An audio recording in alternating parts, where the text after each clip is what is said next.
Hello viewers, আসসালামু আলাইকুম।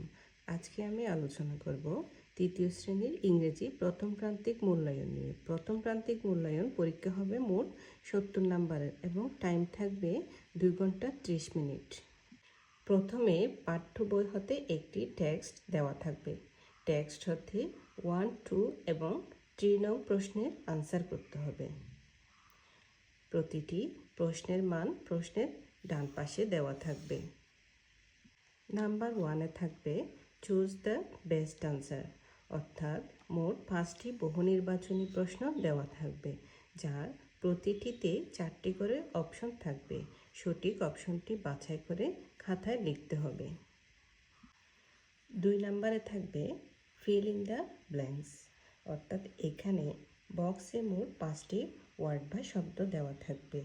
ওয়ার্ডগুলো ব্যবহার করে নিচের শূন্যস্থানগুলো পূরণ করতে হবে। নাম্বার 3-তে থাকবে আনসার দ্য ফলোইং কোয়েশ্চেন্স, অর্থাৎ মোট 5টি কোয়েশ্চেন দেওয়া থাকবে। কোয়েশ্চেনগুলোর আনসার আমাদেরকে উপরে টেক্সট হতে দেখে লিখতে হবে।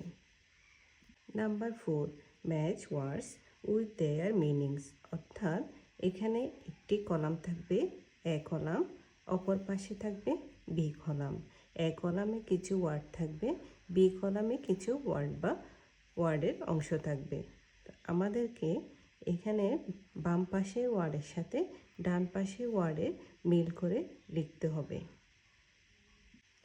5 নংয়ে থাকবে write the numbers in words, অর্থাৎ এখানে মোট 5টি ওয়ার্ড দেওয়া থাকবে। ওয়ার্ডগুলোকে স্পেলিং করে লিখতে হবে। নাম্বার 6-এ থাকবে রিয়ারেঞ্জ, অর্থাৎ এখানে মোট 5টি এলোমেলো সেন্টেন্স দেওয়া থাকবে। এলোমেলো সেন্টেন্সগুলোকে সাজিয়ে লিখতে হবে। নাম্বার 7-এ দেওয়া থাকবে চেঞ্জ দ্য নাম্বার, তো এখানে সিঙ্গুলার হলে প্লুরাল করতে হবে এবং প্লুরাল হলে সিঙ্গুলার নাম্বার করতে হবে। নাম্বার 8-এ থাকবে একটি ফর্ম পূরণ করা। এখানে 5টি তথ্য দেওয়া থাকবে। তথ্যগুলো উপযুক্ত ইনফরমেশন দিয়ে পূরণ করতে হবে। নাম্বার 9-এ থাকবে একটি শর্ট কম্পোজিশন লেখা। এখানে ইউর ফ্যামিলি সম্পর্কে একটি শর্ট কম্পোজিশন লিখতে বলা হয়েছে। আশা করি ভিডিওটি তোমাদের ভালো লেগেছে। ভিডিওটি দেখার জন্য অসংখ্য ধন্যবাদ।